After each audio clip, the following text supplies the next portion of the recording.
नमस्कार. प्राध्यापक डॉक्टर सुरेश मेणे लिखित मनाचे श्लोक अध्यात्माची पाऊलवाट ह्या पुस्तकाचे क्रमशः वाचन. आजचा भाग. विधी निर्मिती लिहितो सर्व भाळी, परी लिहिता कोणत्याचे कपाळी.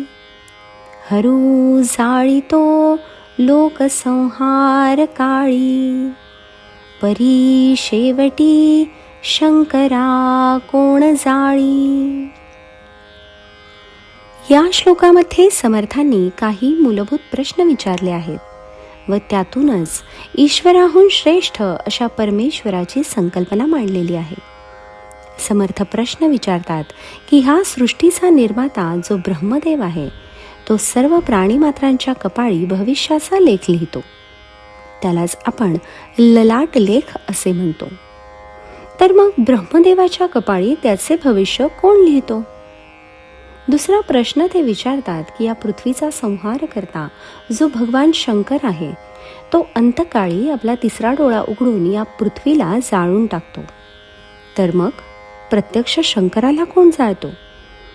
यावरून तिसरा अध्यारूत प्रश्न असा की जर भगवान विष्णू सर्वांचे पालन करतात तर मग भगवान विष्णूंचा पालन करता कोण? आपल्या प्रत्येकालाच कधीतरी असा प्रश्न पडलाही असेल. किंवा ब्रह्मा, विष्णू, महेश हे देवाधिदेव असल्याने त्या संदर्भात प्रश्न उपस्थित केल्याने आपण नास्तिक ठरू की काय या भीतीने आपण असले प्रश्न उपस्थित केलेही नसतील. किंवा परमेश्वराच्या श्रद्धेमुळे आपल्याला असा प्रश्नही पडला नसेल. आता इथे मात्र प्रत्यक्ष समर्थांनाच हा प्रश्न पडलेला आहे. समर्थांनीच हा प्रश्न उपस्थित केलेला आहे. त्याचे उत्तर त्यांनी या श्लोकात दिलेले नाही. परंतु आत्तापर्यंत आपण जो अभ्यास केला, जे ज्ञान मिळवलं, त्यावरून समर्थांना ह्या प्रश्नाचं कोणतं उत्तर अपेक्षित आहे ते आपण जाणून घेऊ शकतो. आत्तापर्यंत समर्थांनी हे परमतत्व कसे आहे याचे भरपूर विवेचन केले आहे. परमतत्व म्हणजेच परब्रह्मस्वरूप किंवा परमपरमेश्वर होय.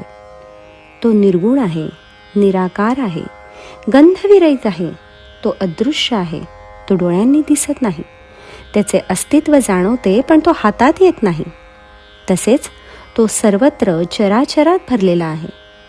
तो गुणातीत आहे, कसल्याही गुणांचा स्पर्श त्याला झालेला नाही.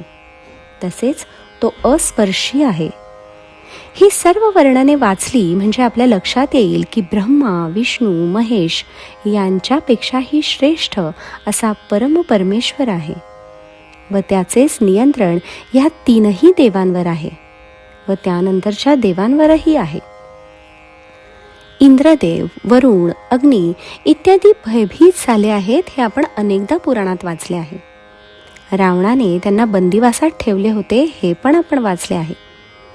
या सर्वांचे देवाधिदेव म्हणजे ब्रह्मा, विष्णू व शंकर भगवान हे आहेत.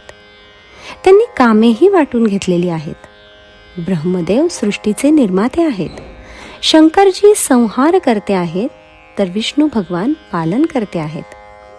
विष्णू पालन करते असल्याने ज्या ज्या वेळेला देवांवर, मानवांवर किंवा पृथ्वीवर संकट आले तेव्हा त्यांनी अवतार घेतलेला आहे व मानवांचे, देवांचे, पृथ्वीचे रक्षण केले आहे.